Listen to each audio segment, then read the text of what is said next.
Welcome to next step classes. आज के video में हम लोग पढ़ेंगे pair of linear equation in two variable.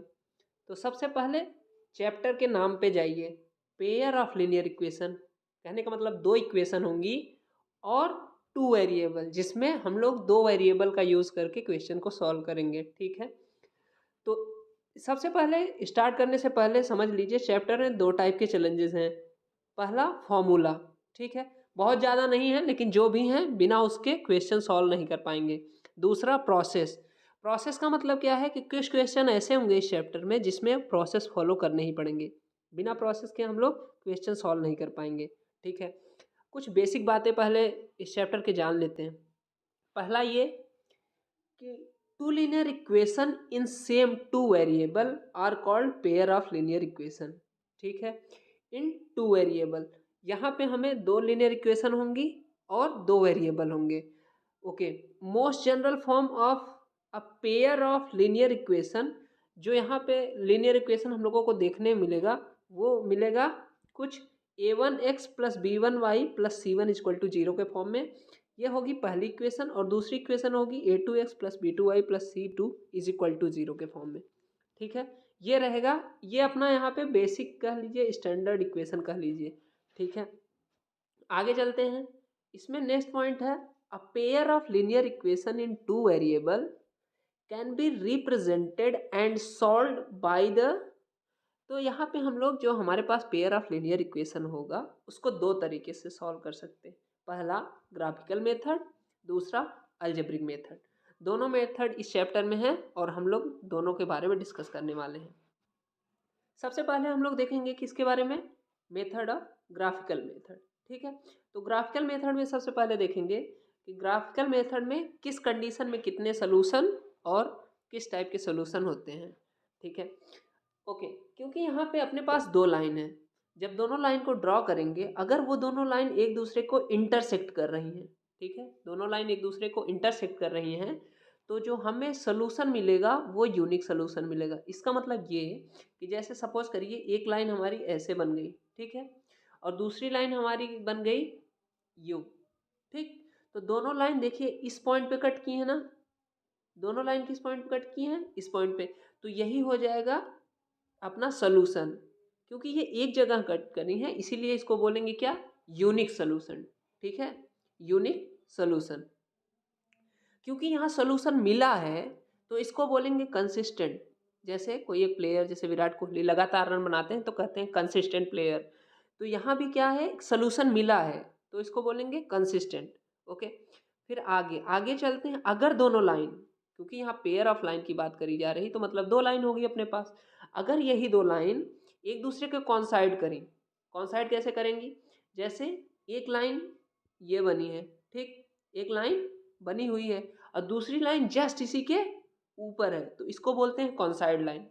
समझ रहे हैं, तो इस केस में ये दोनों लाइन एक दूसरे को कितनी जगह पे टच करेंगी, इनफाइनाइट जगह पे टच करेंगी, तो इसके सोल्यूशन भी कितने होंगे, इनफाइनाइट मेनी सोल्यूशन। ठीक, कहने का मतलब वो दोनों लाइन एक दूसरे को जितनी जगह कट करेंगी या टच करेंगी उतने सोल्यूशन होंगे। ऊपर वाली कंडीशन में यहाँ पे एक जगह टच करी इसलिए यूनिक सोल्यूशन, एक सोल्यूशन। इस कंडीशन में इनफाइनाइट जगह टच करेंगे एक दूसरे को तो बोलेंगे इनफाइनाइट मेनी सोल्यूशन, क्योंकि यहाँ भी अपने को सोल्यूशन मिल रहा है तो इसको भी बोलेंगे क्या, कंसिस्टेंट।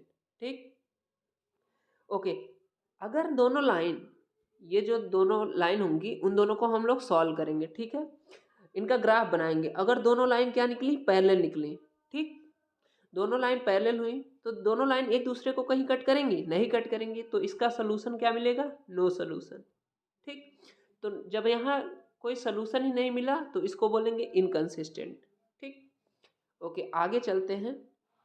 ये हो गया ग्राफिकल मेथड। अब हम लोग पढ़ेंगे किसके बारे में, अलजेब्रिक मेथड के बारे में। ठीक है, तो अलजेब्रिक मेथड में देखिएगा क्या है। अलजेब्रिक मेथड में सबसे पहले हम लोग पढ़ेंगे सब्स्टिट्यूशन मेथड, उसके बाद एलिमिनेशन मेथड और उसके बाद पढ़ेंगे हम लोग क्रॉस मल्टीप्लिकेशन मेथड। तो जो सीबीएसई बोर्ड के स्टूडेंट हैं वो उनको सिर्फ यही दो, स्टार्टिंग के सब्स्टिट्यूशन मेथड और एलिमिनेशन मेथड ही इस बार के सिलेबस में है, तो सिर्फ अपने को यही पढ़ना है। बाकी स्टूडेंट के लिए हम यहाँ पे क्रॉस मल्टीप्लिकेशन मेथड भी बता देंगे क्या होता है। ठीक है, ओके, आगे चलते हैं।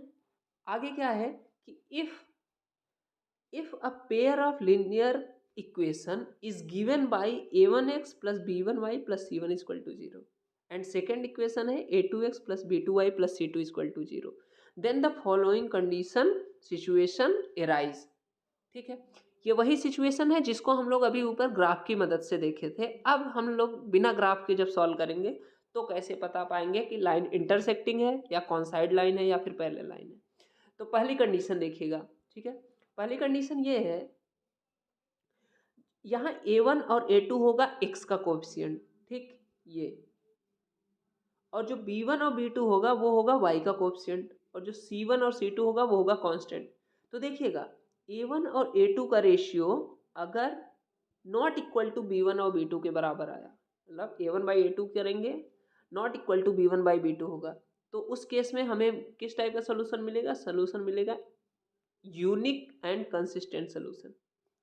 और लाइन एक दूसरे को क्या करेंगी? इंटरसेक्ट करेंगी, लाइक दैट। ठीक ठीक है, अब सेकेंड नंबर पे आते हैं हम लोग। अगर a1 by a2 is equal to b1 by b2 is equal to c1 by c2 हुआ, तो इसका मतलब एक लाइन दूसरे लाइन के ऊपर क्या कर रही है? कॉन्साइड कर रही है।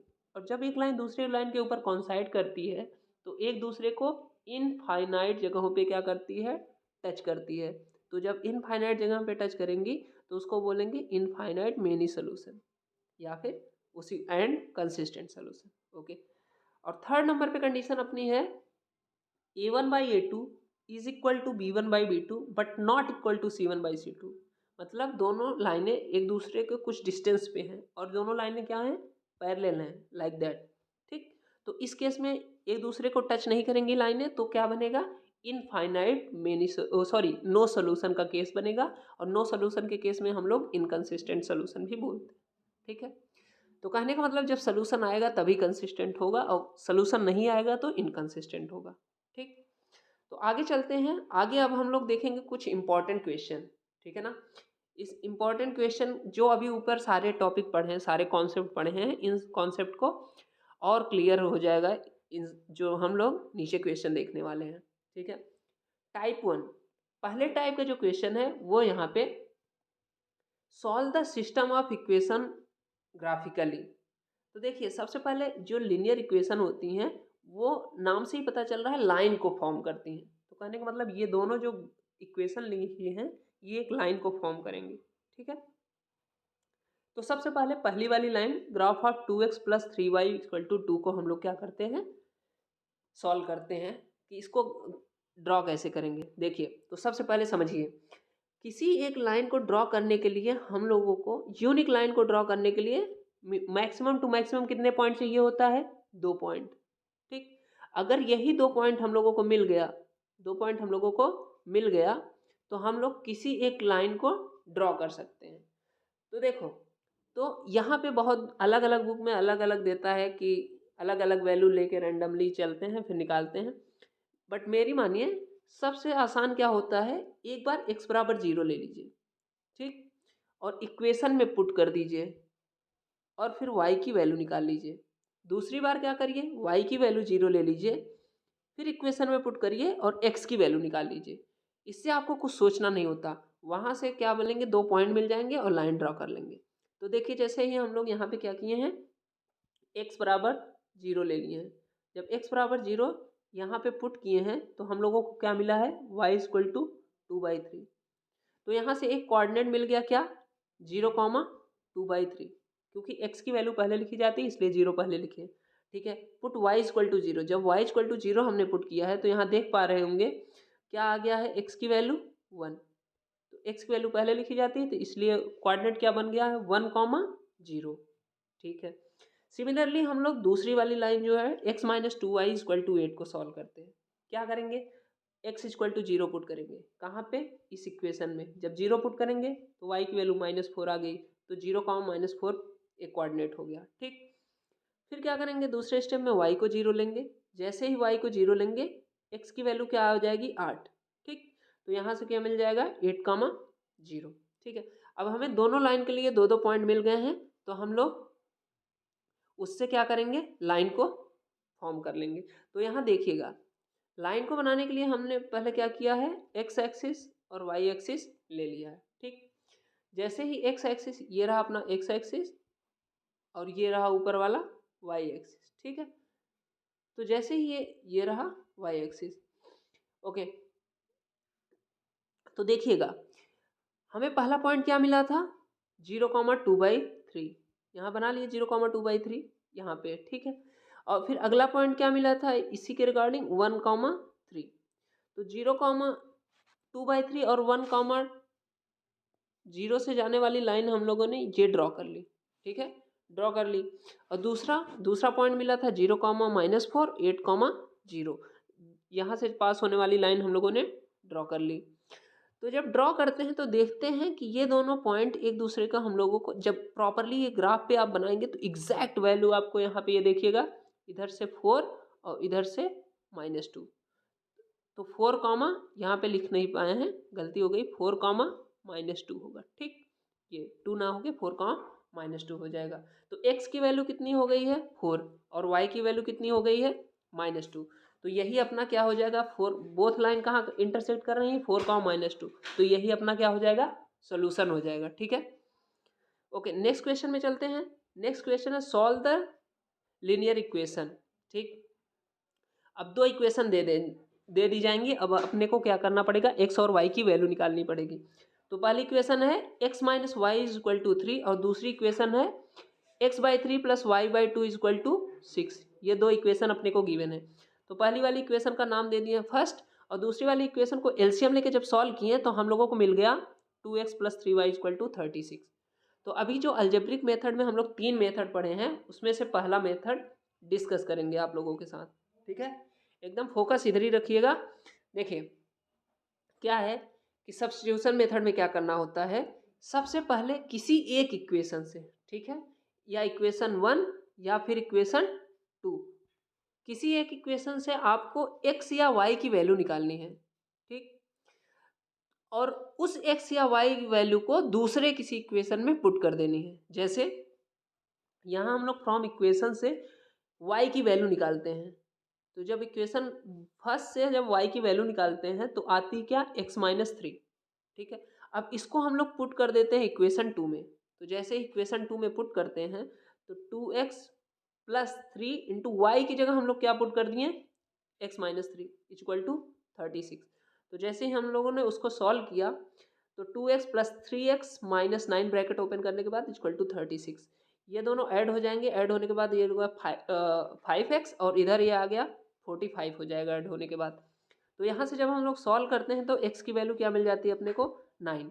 ठीक है, अब यही वैल्यू हम लोग क्या करते हैं, इक्वेशन 1 में पुट कर देते हैं। तो जैसे इक्वेशन 1 में पुट करते हैं तो मिलता क्या, 9 - y = 3। 9 को इस साइड फेंकते हैं, -y = 3 - 6, -y = -6, माइनस कैंसिल हो जाता है और y की वैल्यू मिल जाती है 6। ठीक है, तो देखिए इक्वेशन अपनी सॉल्व हो चुकी है, x की वैल्यू 9, y की वैल्यू 6। ये x और y की वैल्यू इक्वेशन में पुट करके आप लोग चेक भी कर सकते हैं आंसर। ठीक है, ये है पहला मेथड ऑफ सब्स्टिट्यूशन। अब सेकंड मेथड हम लोग इसमें देखेंगे। सेकंड मेथड का नाम है एलिमिनेशन मेथड। ठीक, एलिमिनेशन मेथड में क्या होता है, यही सेम इक्वेशन को लेते हैं, इसी को एलिमिनेशन मेथड से सॉल्व करते हैं। पहले वाली इक्वेशन को इक्वेशन नंबर 1 हमने नाम दिया है, दूसरी वाली को इक्वेशन नंबर 2। ठीक है, इस इक्वेशन को सॉल्व कैसे करते हैं देखिएगा।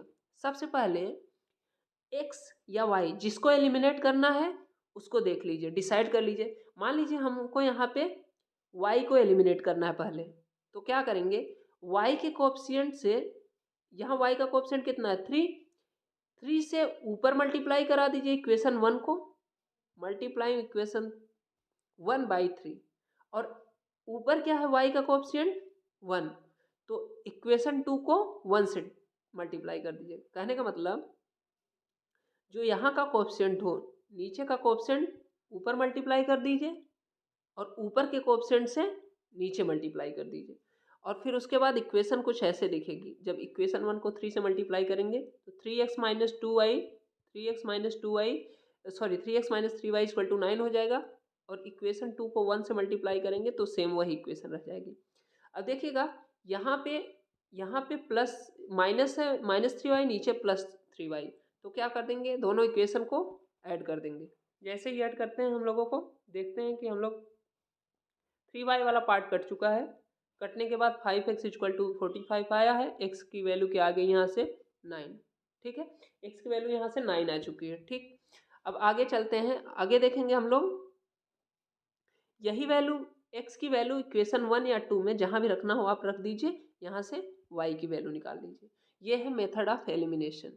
एलिमिनेशन मेथड काफ़ी फास्ट हो जाता है। एक बार मैं फिर से रिवाइज कर दे रहा हूँ। जिसको आपको कैंसिल आउट करना है उसके कोएफिशिएंट से ऊपर वाली इक्वेशन में और ऊपर वाले कोएफिशिएंट को नीचे वाली इक्वेशन मल्टीप्लाई करके ऐड या सब्ट्रैक्ट जो करना हो आप कर दीजिए। ठीक, फिर थर्ड नंबर पे आता है cross multiplication method. Cross multiplication method में क्या करना होता है, फिर से वही ध्यान रखिएगा एक बार। क्रॉस मल्टीप्लिकेशन मेथड में इक्वेशन को सबसे पहले ax plus b y plus c equal to 0 के फॉर्म में करने का मतलब, अगर इक्वेशन इक्वल टू ऐसे है 3 राइट साइड में है तो सबको क्या करना पड़ेगा, लेफ्ट साइड में लाना पड़ेगा।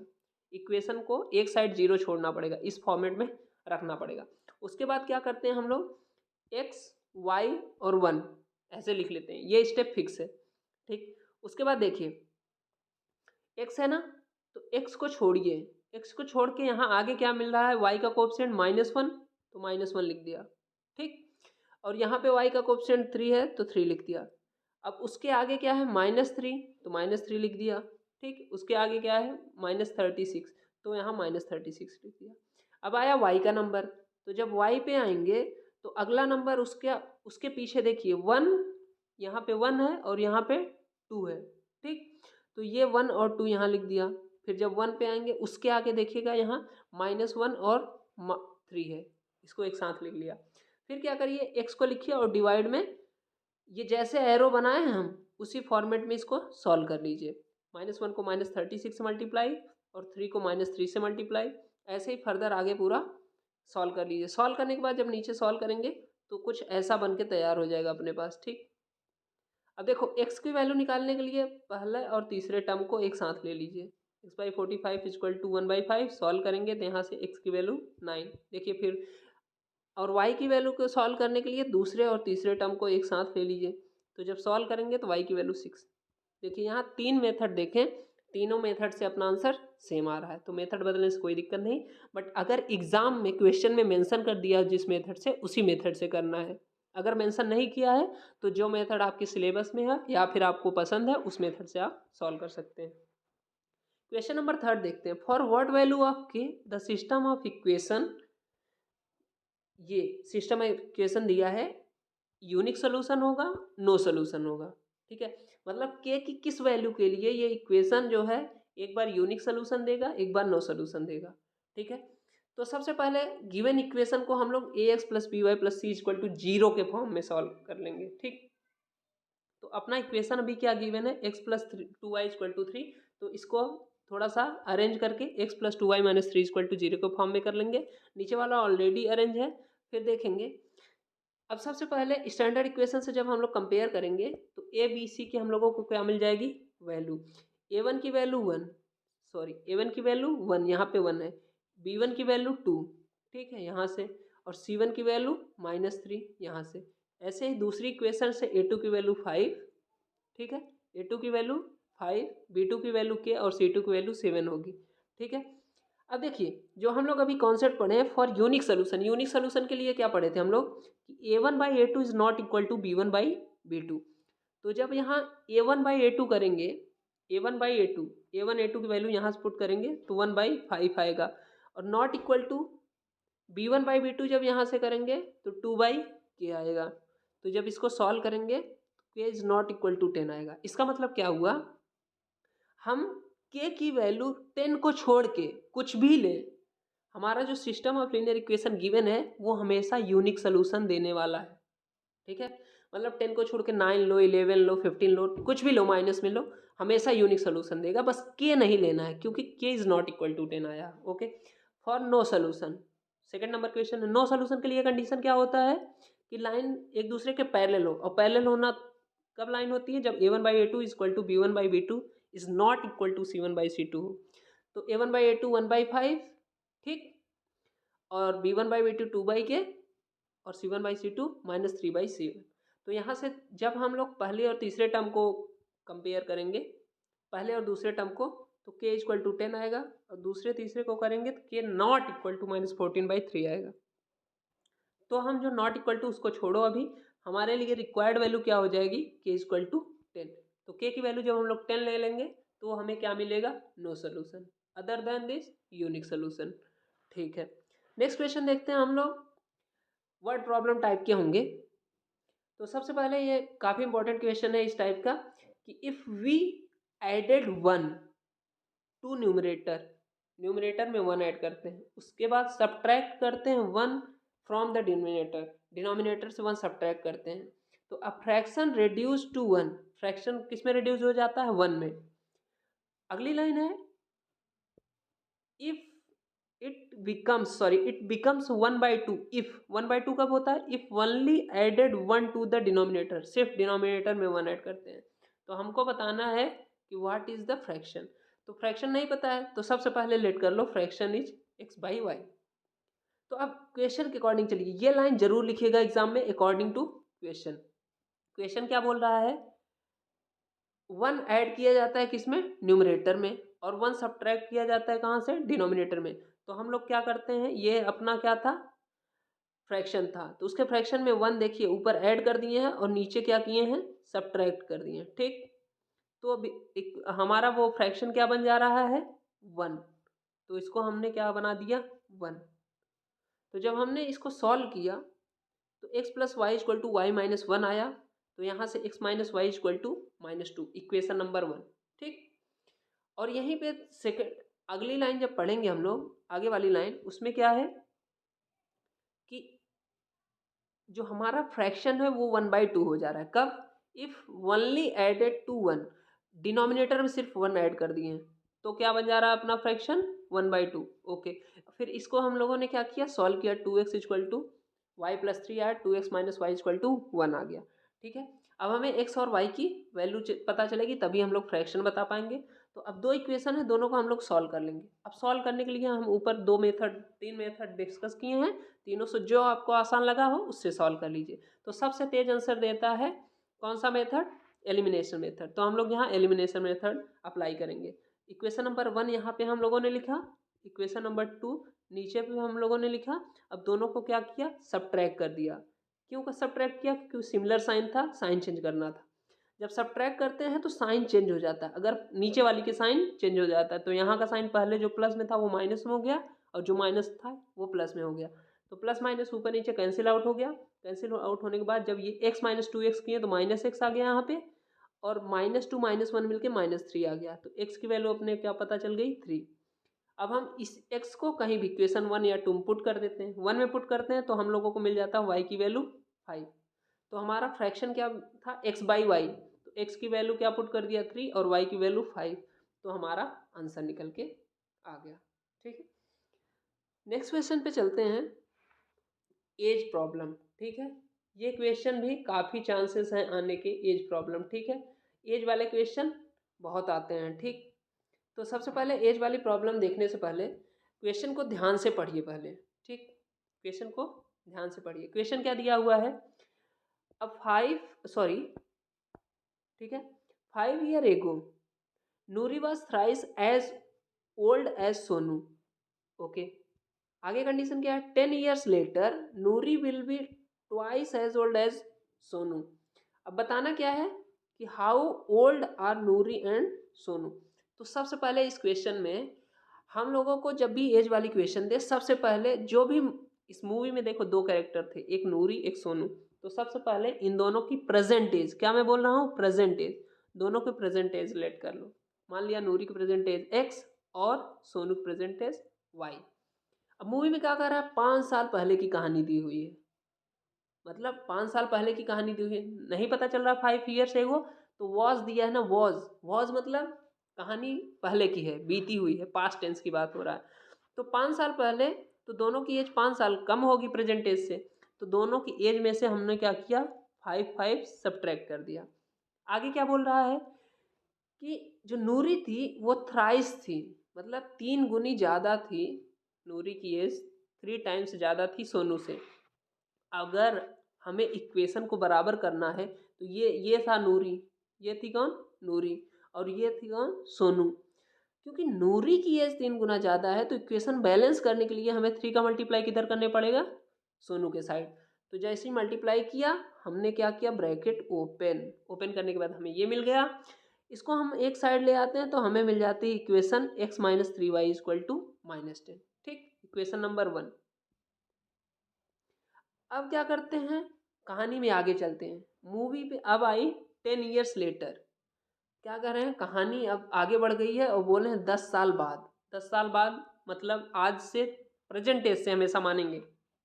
प्रेजेंट एज में क्या करेंगे, 10 ईयर्स ऐड कर देंगे। अगर नहीं समझ में आया, आफ्टर 10 ईयर्स देखें यहाँ हेल्पिंग वर्ब विल लगा है, इसके मतलब फ्यूचर की बात करी जा रही है, इसका मतलब ऐड करना पड़ेगा। तो x+10 और y+10।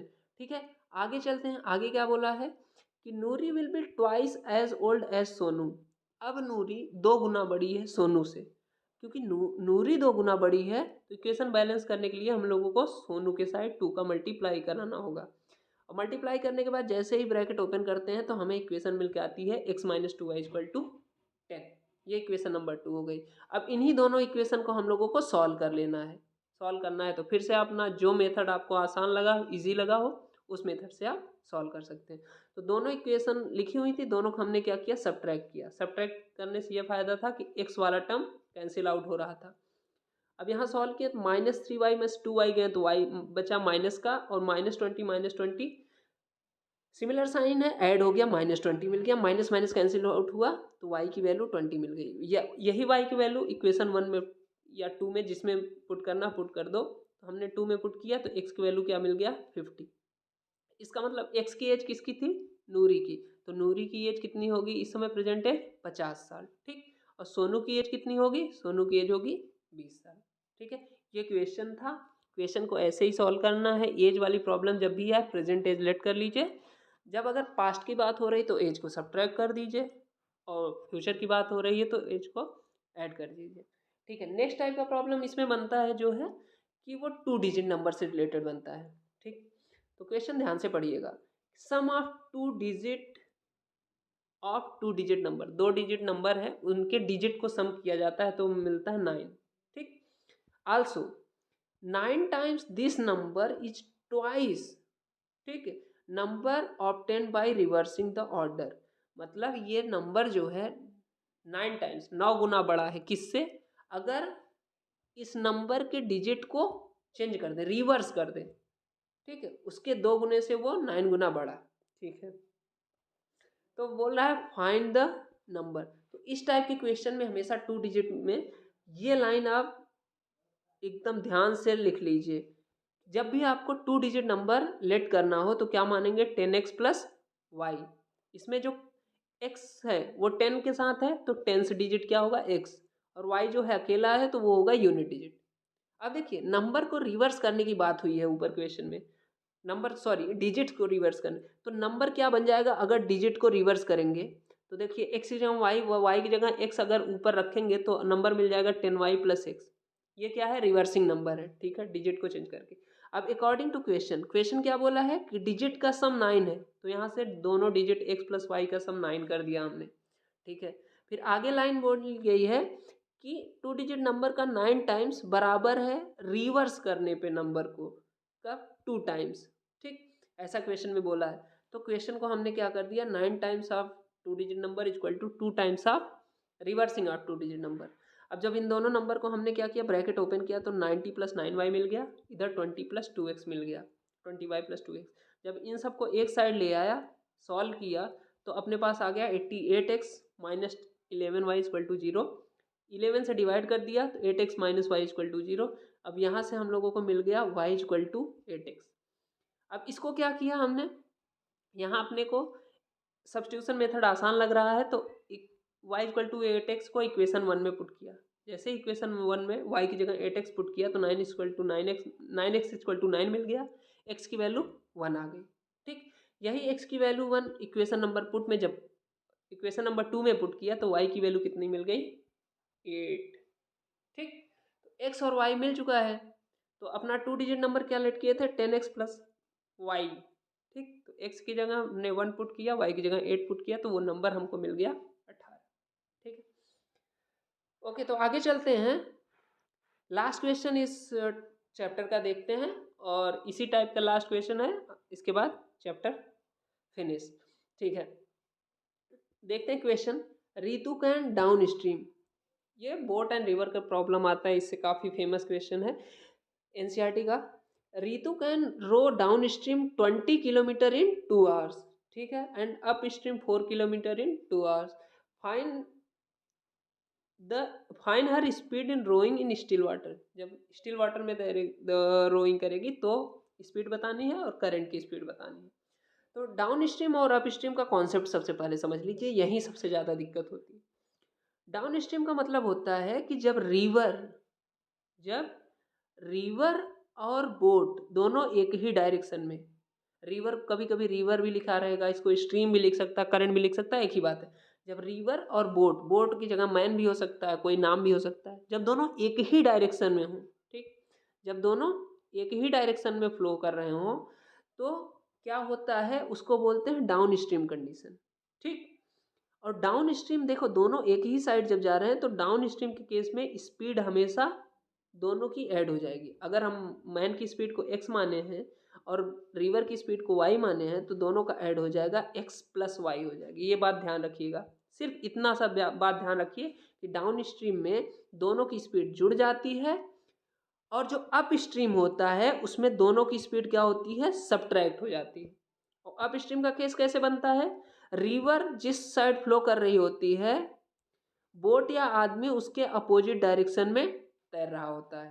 ठीक, तो क्योंकि अब आदमी तैर रहा है अपोजिट डायरेक्शन में जाने के लिए तो आदमी की स्पीड ऑब्वियस सी बात है ज़्यादा होगी। तो यहाँ पे इसीलिए हम लोगों ने क्या किया है, x माइनस वाई किया, y माइनस एक्स नहीं किया है। ठीक है, क्योंकि आदमी को अपोजिट डायरेक्शन में जाना है तो रिवर से ज़्यादा स्पीड रखनी पड़ेगी, तो x की वैल्यू ज़्यादा होगी। तो फिलहाल इस क्वेश्चन में सबसे पहले हम लोग लेट कर लेते हैं, जो हमें कैलकुलेट करना है। क्या कैलकुलेट करना है, speed of Ritu in still water, x kilometre per hour let कर लिया, एंड स्पीड ऑफ करंट क्या लेट कर लिया, y किलोमीटर पर आवर। अब अकॉर्डिंग टू क्वेश्चन क्या बोल रहा है कि डाउन स्ट्रीम में 20 किलोमीटर जाने में 2 घंटा लग रहा है, ठीक, और अप स्ट्रीम में 4 किलोमीटर जाने में 2 घंटा लग रहा है। ठीक है, तो देखो क्योंकि डाउन स्ट्रीम में ज़्यादा स्पीड रहेगी तो ज़्यादा डिस्टेंस ट्रेवल कर लेगा। तो ये बचपन से हम लोग फॉर्मूला पढ़ते आ रहे हैं कि speed equal to distance upon time. ठीक, तो डाउन स्ट्रीम के डाटा को इसी फॉर्मूले में पुट कर देते हैं। तो स्पीड क्या होगी, अभी बताए हैं कि डाउन स्ट्रीम में है तो x प्लस वाई दोनों की स्पीड ऐड हो जाएगी। डिस्टेंस कितना, 20, ठीक, और टाइम कितना, 2 आवर। जब दोनों को सॉल्व किए तो x plus y equal to 10 आ गया, ये इक्वेशन नंबर 1 बन गया। ठीक, अब डाउन स्ट्रीम की बात करेंगे तो स्पीड सेम फॉर्मूला, इसी में speed equal to distance upon time रखेंगे, बट अब की बार स्पीड क्या हो जाएगी, सब्ट्रैक्ट x माइनस वाई, और अब की बार डिस्टेंस कितनी है, 4 किलोमीटर, और टाइम कितना है, 2 आवर। तो यहाँ से इक्वेशन निकल के आई x minus y equal to 2।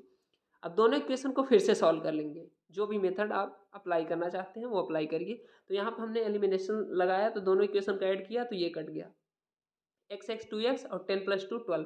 तो यहाँ से जब सॉल्व किया तो x की वैल्यू क्या मिल गई, 6 किलोमीटर पर आवर। x किसको माने थे, रितु की स्पीड, तो रितु की स्पीड निकल के आ गई कितना, x 6 किलोमीटर पर आवर। अब इसी 6 को हम लोगों ने इक्वेशन 1 में जब पुट किया तो क्या आ गया, y की वैल्यू 4 किलोमीटर आवर। तो अपना स्पीड ऑफ करंट निकल के आ गया 4 किलोमीटर पर आवर। ठीक है, तो आई होप कि आप सब लोगों को वीडियो अच्छा लगा होगा, और अच्छा लगा है तो प्लीज़ वीडियो को लाइक करिएगा, सब्सक्राइब करिएगा चैनल को। Thank you.